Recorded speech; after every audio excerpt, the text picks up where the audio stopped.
Welcome to Accelerate OC, the only show focused on the people leading innovation in Orange County. Join our host, Carrie Ransom, in his conversations with the trendsetters, entrepreneurs, investors, and leaders here, because it's time to Accelerate OC.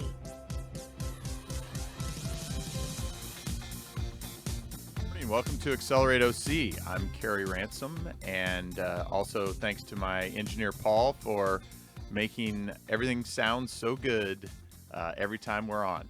So I'm super excited to have my friend Bill Carpou here today. And before we get to hear from Bill, which he will definitely have plenty to share, as we always have really deep, thoughtful conversations, let me tell you a little bit about Bill.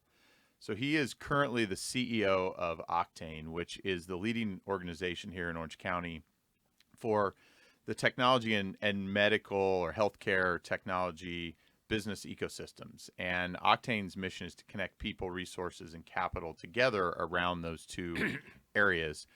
Bill's been the CEO now for about 4.5 years, and the organization's been around for over 16, and he's our third CEO. And I have the pleasure of having been involved with OCTANE really since its inception. And Bill has breathed some amazing new energy into the organization over his tenure over the last several years.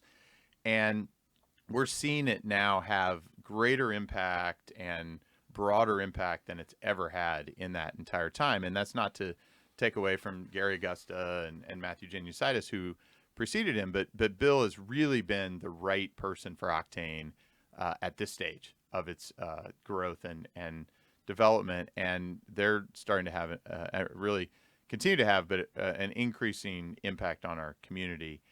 He's expanded the events. There's some great flagship events that OCTANE's known for, and he's expanded those. He's expanded the capital that OCTANE's been able to help companies here access, and also has stood up a new set of growth services to help companies at different stages of their life cycle. So we'll talk a little bit about that today. And he's also increased the ambition of the organization. So currently OCTANE is setting out to help Orange County produce 55,000 jobs by the year 2030, which is a really ambitious goal. And Bill can share how OCTANE and the organization are well on their way to getting there.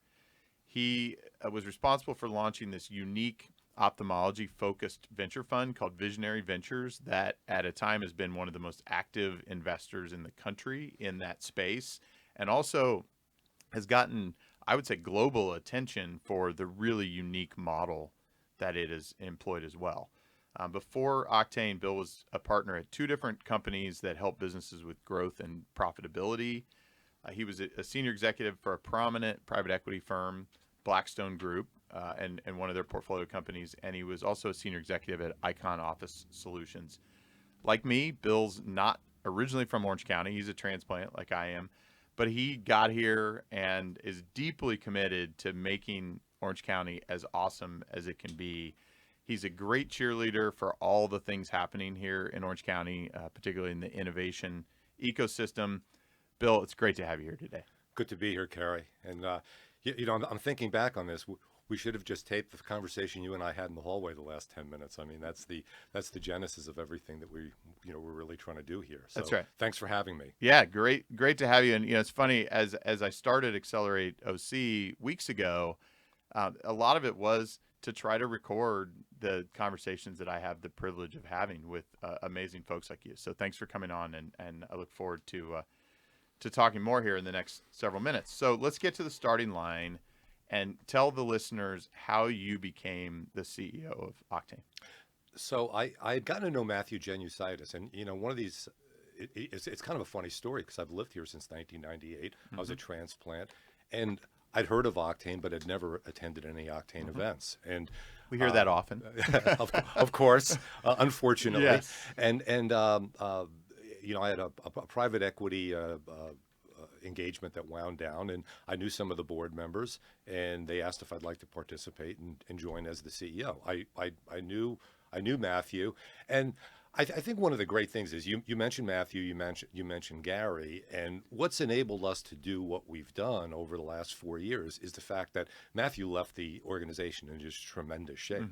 So there was nothing to fix. All it was white space and where we wanted to go. So I accept it. I've never been involved in a nonprofit before, and which we are. We are also in a transitioning model, and I did it as part because I just thought that there was a tremendous opportunity to make an impact and a difference here in Orange County. Yeah, it's great. And it's funny. I haven't really thought too much about this, but I think the OCTANE journey somewhat mirrors what a startup company goes through. Right? There often are different leaders and different needs at various stages, and so that entrepreneur who goes from 0 to 1, who in this case was really Gary, Yep. may not have been the person to take it from 1 to 2 to from 2 to 5, et cetera. And so we are OCTANE almost following that same pathway, and I think you really have injected that growth energy into the company on top of, as you said, a good foundation that was already set. Thank you, Carrie, and it's of course been a great team and individuals like you that have helped that.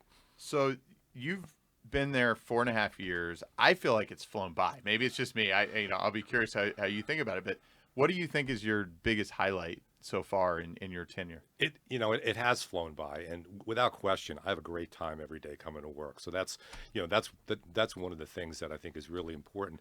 But really, I think the highlight was when I first went out, and I took the first 4 months, and because you were part of this, I can't even remember how many breakfasts and lunches and probably how much weight I put on over that period. But meeting with a variety of individuals, board members, prominent individuals, and I started to hear a common theme that there really wasn't an ecosystem here in Orange County. And I actually started to buy into that. And I go, wow, this is going to be a much heavier lift than I thought. And I think the pleasant surprise is, as you started to peel it back, there's a terrific ecosystem. It just wasn't as, trying to think of the right word, but it just wasn't evident, to a lot of people. And you have to dig a little bit deeper than you probably do in some other areas. But we've got an ecosystem that I think rivals anyone in terms of that. So I think seeing that develop, seeing collaboration between different organizations, and really see us now get recognition as an ecosystem, not just nationally but internationally in some instances, that people are looking at Orange County and Southern California in its entirety to be a destination for their company. Yeah, no doubt. We're seeing tremendous energy and excitement in some cases from, as you said, outside the area.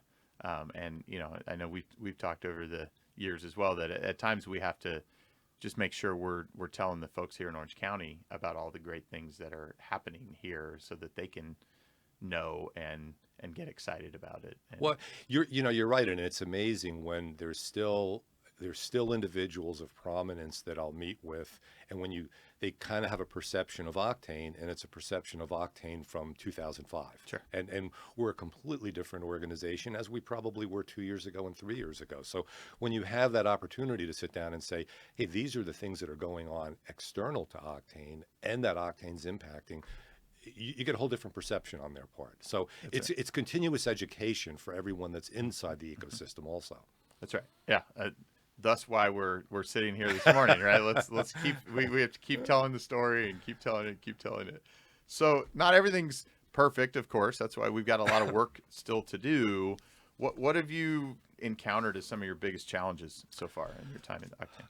I mean, there's a couple of things, but I think two that stand out is that as a nonprofit, and we're a successful nonprofit, that revenue model does not scale as fast as I'd like it to for us to be able to have the impact that you can have. Sure. So we're making some changes, and we could talk further about that today in terms of how we're addressing that. The other is really community engagement, and we've got great support. At the same time, it's limited, and it's not as broad-based as I see it in other ecosystems. So I think it's really pulling people, and you and I were just commenting, pulling people out of the stands onto the bench and then hopefully onto the field. And unfortunately, we still have people that are in the parking lot, parking the car, or maybe at home watching on TV. Sure. And I think the analogy here is, let's get all the people that talk about innovation and talk about job creation. let's get them engaged. And that engagement can come in personal engagement, can come in time, can certainly come financially, but get them engaged one way or the other. And that's been a challenge. It really has. Sure.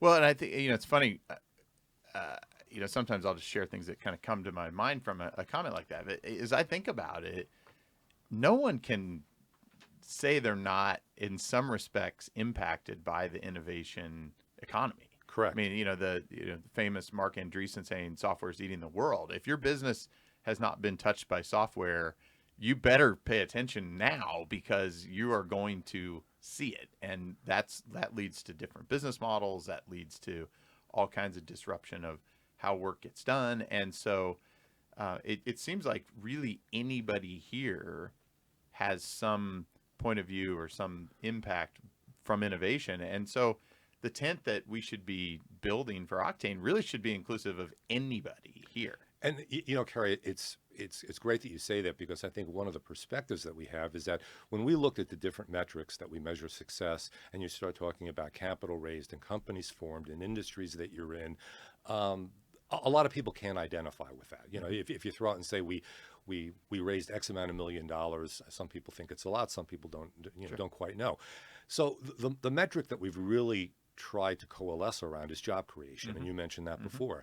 And everybody can seem to get their heads around that, because they know directly, indirectly, that impacts them. It drives a better economy, and frankly, for a lot of people that have kids that are in college or growing, they want an economy that their kids can come back, live here, work here, and have a high-paying job that they can afford to live in Orange County. So that's the one that I think really correlates with a lot of individuals. Yeah, totally makes sense. And I think you just spoke to it.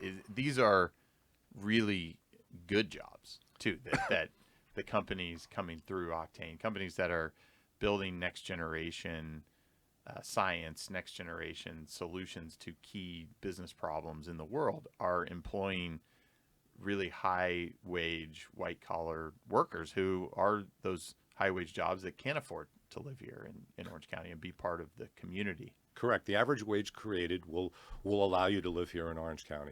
Maybe not on PCH, but Sure. but in Orange County, definitely. Yeah, which is great. Yeah.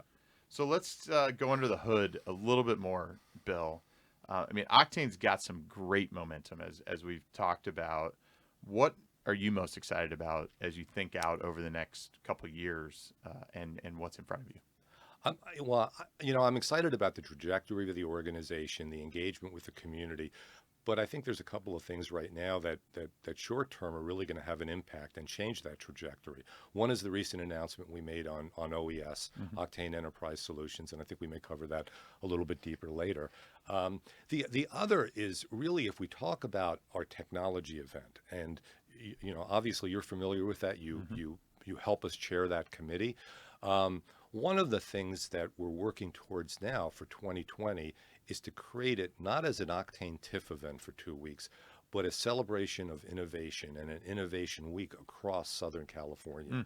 That's so, great. if you looked and said, is there something that you want to replicate? I mean, we could get really out there and aspirational and say, hey, it'd be really cool if one day this were like a South by Southwest, and it had music and entertainment and all of those types of things. But one of the ideas that we're planning with right now is a weekend hackathon leading up to the normal OCTANE TIFF event on Monday and Tuesday, and then putting on top of that on Wednesday and Thursday events in both LA and San Diego. So really tying the ecosystem together. And I think if we do that successfully, one, it drives collaboration amongst the universities and the different incubators. And two, I think we'll get a bigger draw than people just participating that are here in Southern California. That's exciting. I think that's the kind of innovation that we need to continue to do with the events, particularly TIFF. I think we've talked a lot about how on the ophthalmology side and the medical device side, we really have established ourselves here as a world leader, and we're drawing people globally, where technology still, we've got so much of it here. It's very broad, and it is something to even celebrate and draw exposure to all these different areas, whether it's cybersecurity or gaming or enterprise software or other areas that we continue to see really interesting companies emerge, but at times maybe we don't have the density that other areas of the country might have in a particular area. And I think just to take that a little bit further, it's about us getting more specific in industries. You mentioned ophthalmology. There's no question. I mean, this is the epicenter of ophthalmology innovation in the world. And you look at our ophthalmology event, it becomes the who's who of industry. You could sit at the back of the room, and the CEOs, or at minimum the presidents of the eye care units of every major corporation, J&J, Alcon, Allergan, Zeiss, Aerie Pharmaceuticals, any of those, Alcon, are all present. The most prolific investors are there. The 100 or so top physicians and ophthalmologists in the country are there. And you look at that draw and say, wow, that's something special. And we've put capital next to it. And that's what we want to replicate. And I think as we look at this Innovation Week, it allows us to really put focus on fintech, on data analytics and data science, and on cybersecurity, all of which are really cool hubs here. And I think a model such as we've built in ophthalmology could be replicated in those industries. That's exciting. Super exciting.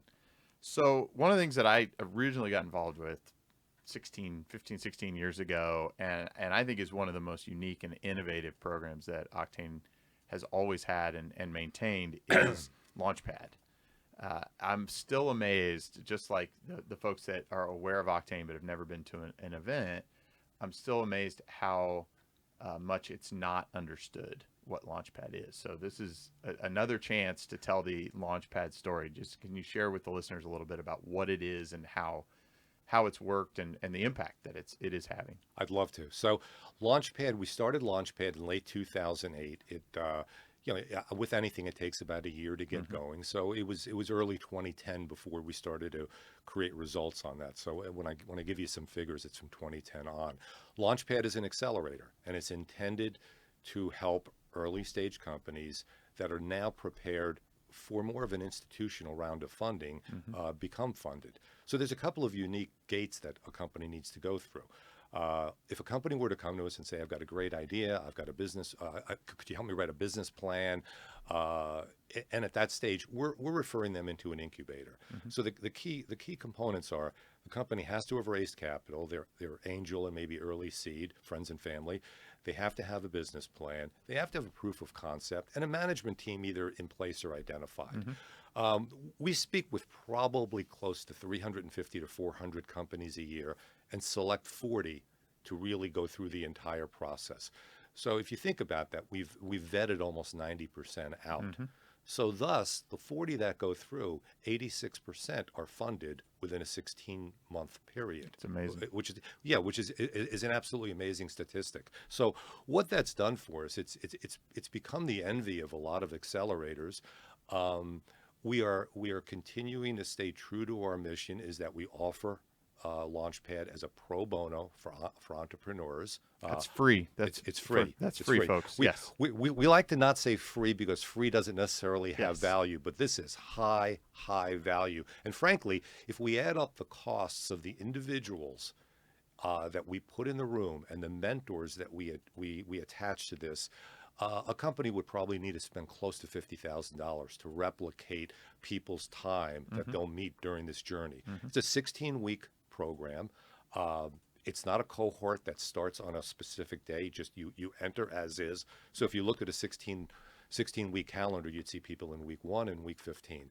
And the important thing is its credibility today with investors, specifically institutional investors. So they know 86% of it's going to be funded. They will take that appointment and look at a Launchpad company. And the last thing is the entrepreneur leaves that process with a comprehensive predictive analytics model on 30 different areas of their business. So they could see where the highlights are, where maybe there's some areas of opportunity.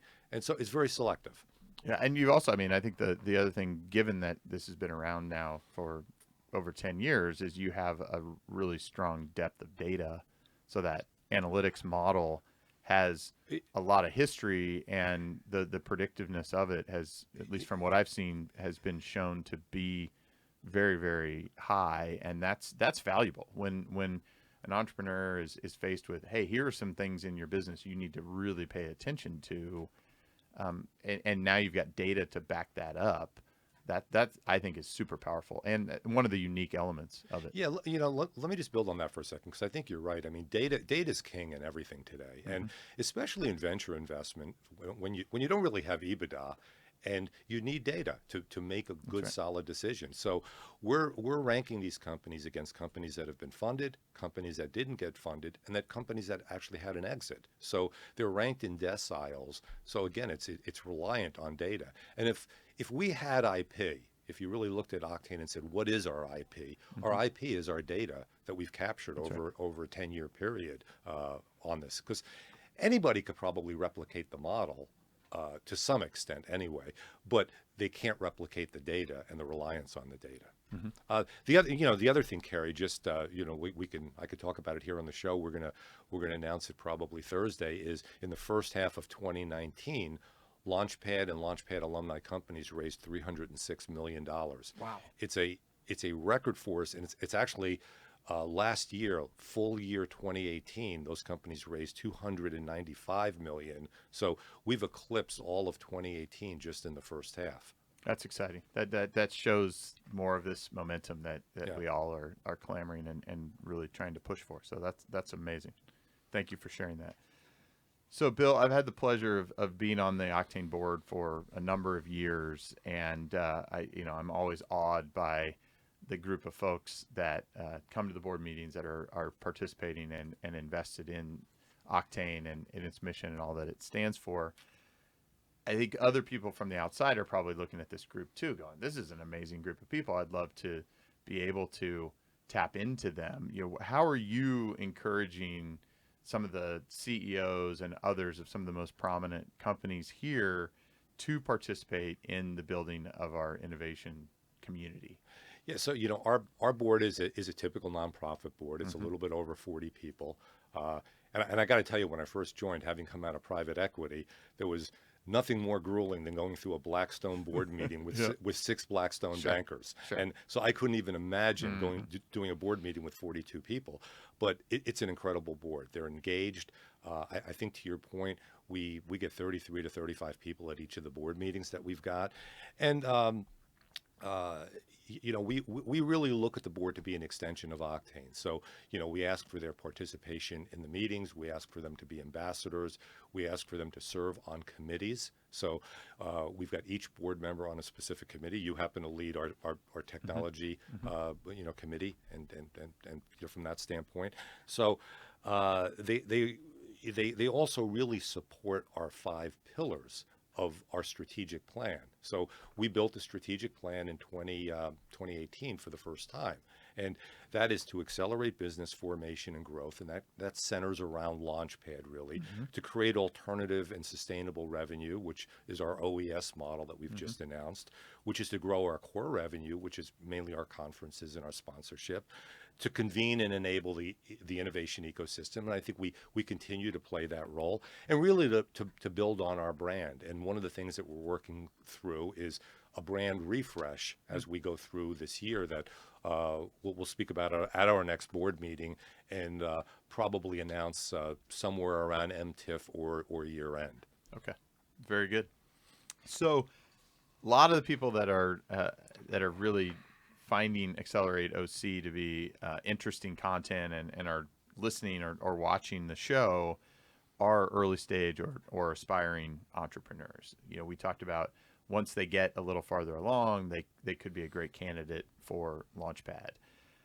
How would you advise them to get involved with OCTANE if they're in that curious, I'm thinking about maybe starting a company, I'm just starting to percolate an idea, or I'm just getting going as a startup?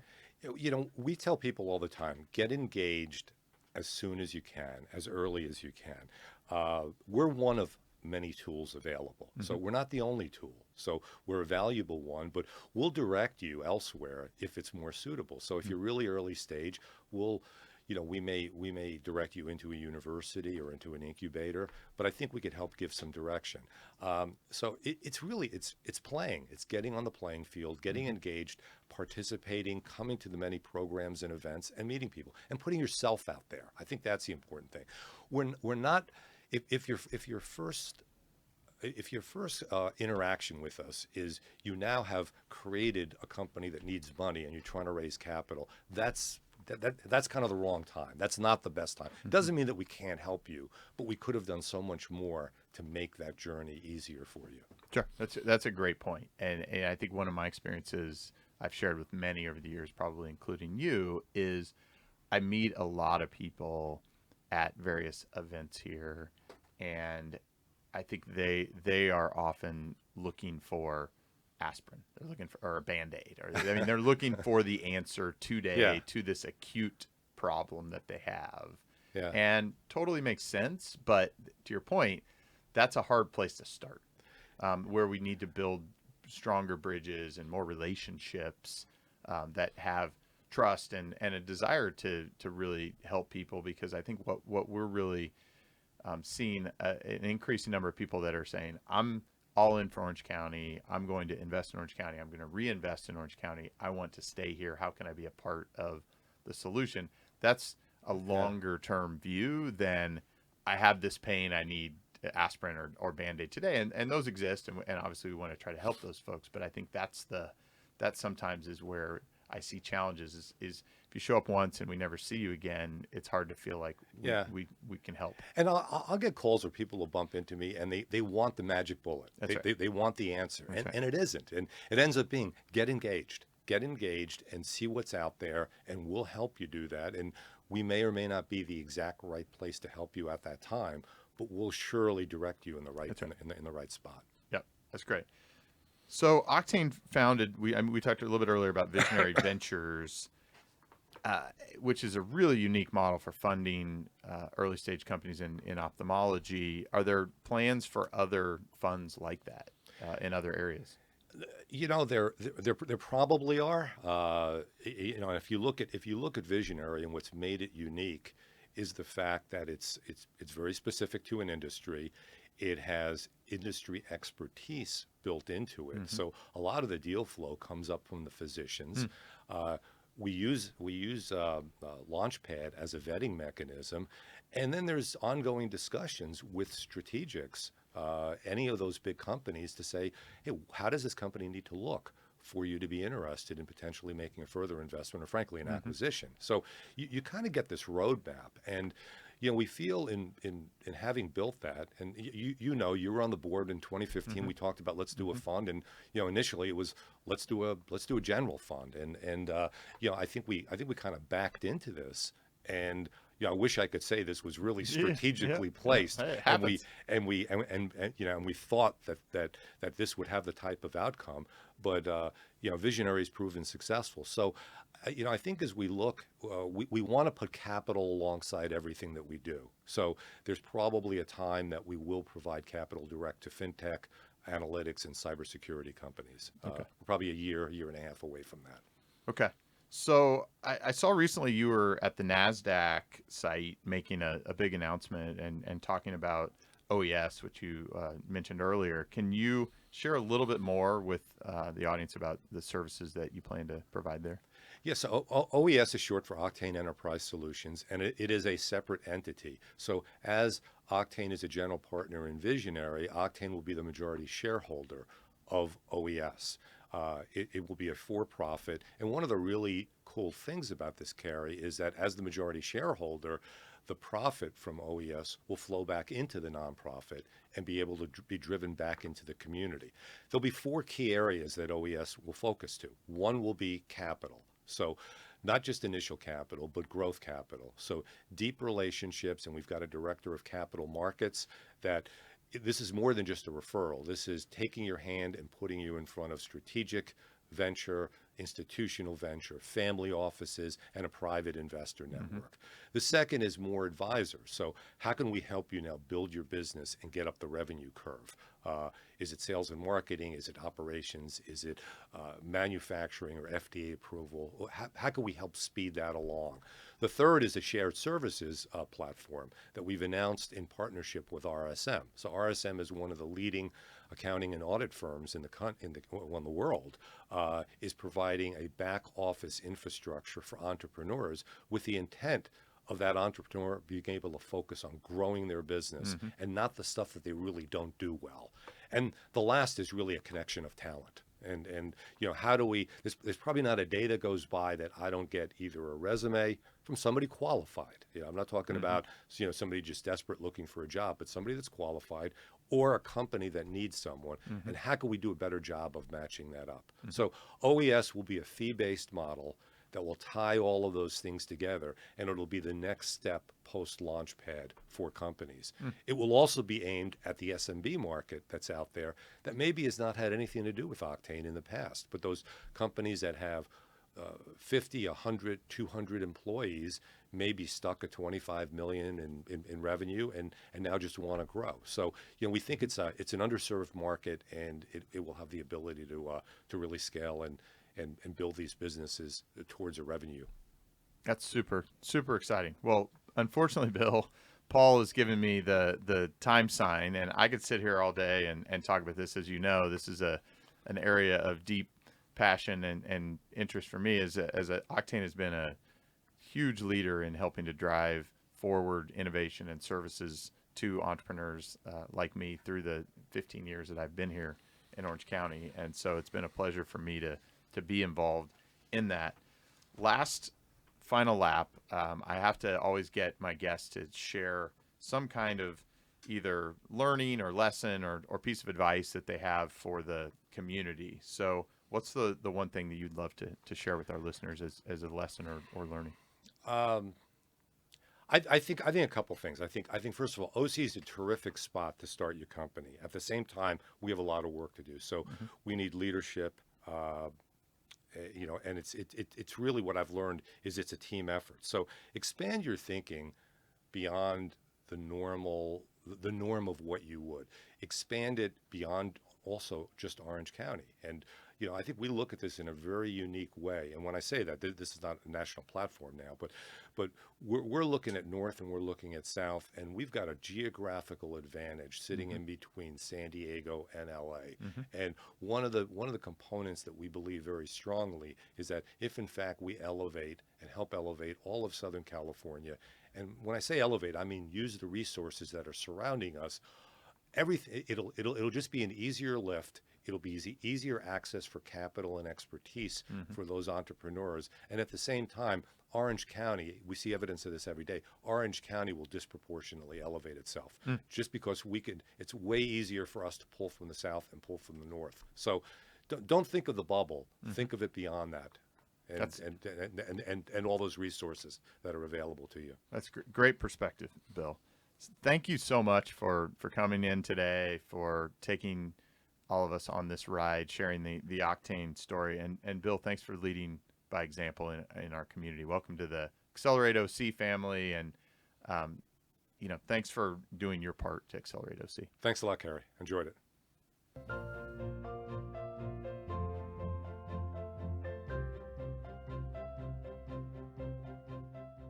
You've just listened to Accelerate OC. Join our live recordings every Tuesday morning at accelerateoc.com, or listen, like, and share anytime from your favorite podcast spot. Let's accelerate OC together.